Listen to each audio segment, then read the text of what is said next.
Liberia, the war that destroyed a nation. The untold story of Africa's darkest conflict. There are wars that make headlines for a few weeks, and then there are wars so brutal that they leave permanent scars on an entire generation. Liberia's civil wars were among the darkest chapters in modern African history. This was not just a political conflict.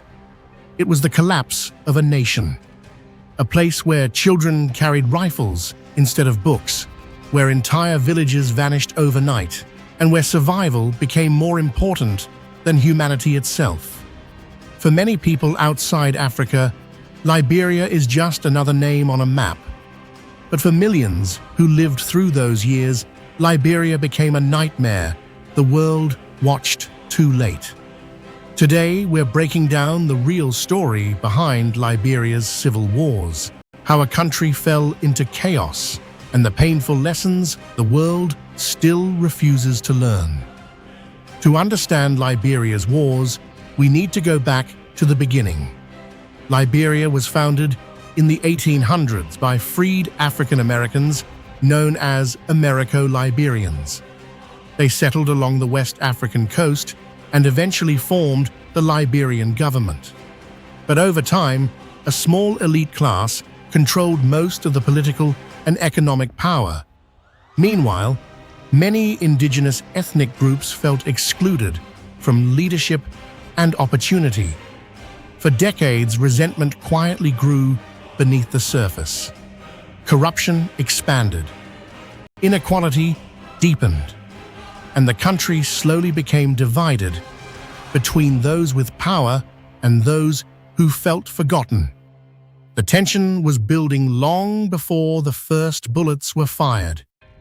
Everything changed in 1980. A military officer named Samuel Doe launched a coup against President William Tolbert. The government was overthrown. For the first time in Liberia's history, the Americo-Liberian ruling dominance was broken. At first, many ordinary Liberians celebrated. They believed change had finally arrived. But hope quickly turned into fear. Doe's government became associated with ethnic favoritism, violent repression, corruption, and political killings. Opposition voices were silenced. Communities became divided. Fear spread across the country. And among those who fled Liberia was a man who would later become one of Africa's most controversial war figures, Charles Taylor. In 1989, Charles Taylor returned with a rebel movement called the National Patriotic Front of Liberia. His fighters invaded from neighboring Ivory Coast, and that invasion triggered one of Africa's bloodiest civil wars. The country rapidly collapsed into chaos. Different rebel factions emerged. Warlords fought for territory. Government forces retaliated. Soon, Liberia was no longer functioning as a normal country. It became a battlefield controlled by fear. Civilians were trapped in the middle of armed groups, fighting for power. Villages were burned. Families were displaced. And the violence became almost impossible to contain. What made Liberia's war especially horrifying was the brutality. This was not conventional warfare. It was psychological terror. Armed groups committed atrocities that shocked even experienced journalists and aid workers. There were mass killings, public executions, rape, torture, and forced recruitment of children. Some fighters entered battle heavily drugged. Others wore bizarre costumes to intimidate enemies and civilians. But perhaps the most heartbreaking part of Liberia's war was the child soldiers. Thousands of children were taken from their homes. Many were forced to kill. Some watched their own families die. Others were manipulated into believing violence was normal. Imagine growing up in a world where carrying an assault rifle becomes your childhood. That trauma does not disappear when when the war ends. And even today, many survivors still carry invisible psychological wounds.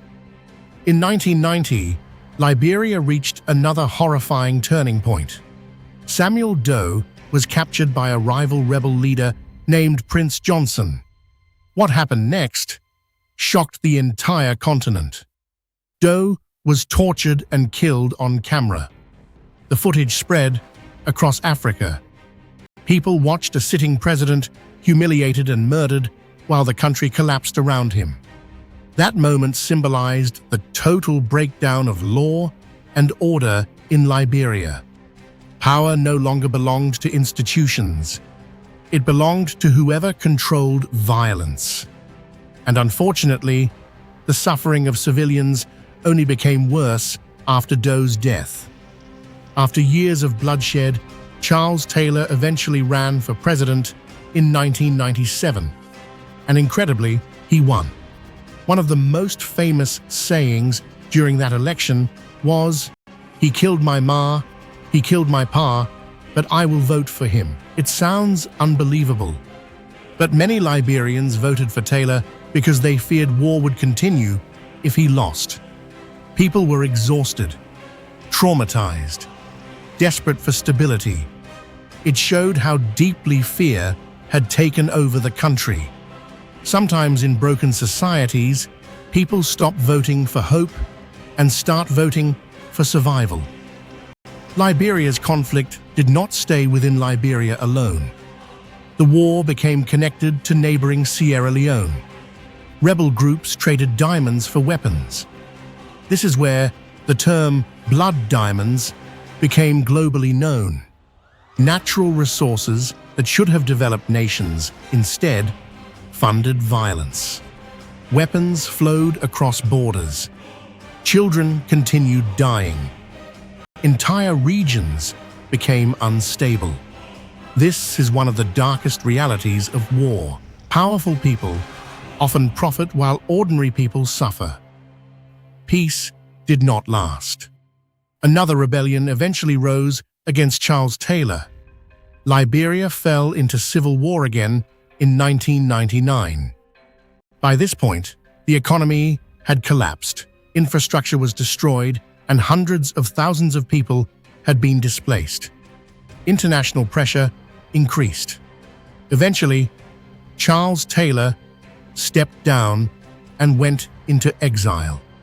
Years later, he became one of the few African leaders convicted by an international court for war-related crimes.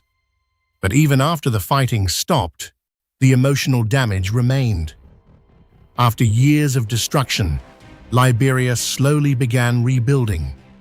In 2005, Ellen Johnson Sirleaf became Africa's first elected female president. Her victory symbolized hope after decades of violence. Schools reopened.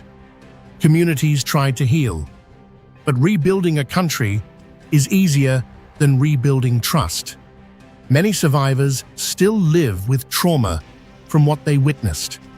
Entire generations lost childhoods, families, and futures to war.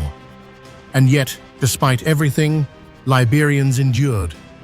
That resilience remains one of the most powerful parts of the story. Liberia's civil wars were not just African tragedies. They were human tragedies. A warning about what happens when corruption, division, greed, and violence destroy institutions and humanity itself. The story of Liberia reminds us that nations do not collapse overnight. They collapse slowly, through injustice, through silence, through failed leadership, and through people becoming used to suffering. And perhaps the biggest lesson of all is this: the cost of war is always paid most heavily by ordinary people. If this video moved you, share your thoughts in the comments. What lesson do you think the world should learn from Liberia's history? And should stories like this receive more global attention? Don't forget to like, subscribe, and turn on notifications for more deep, historical, and political commentaries.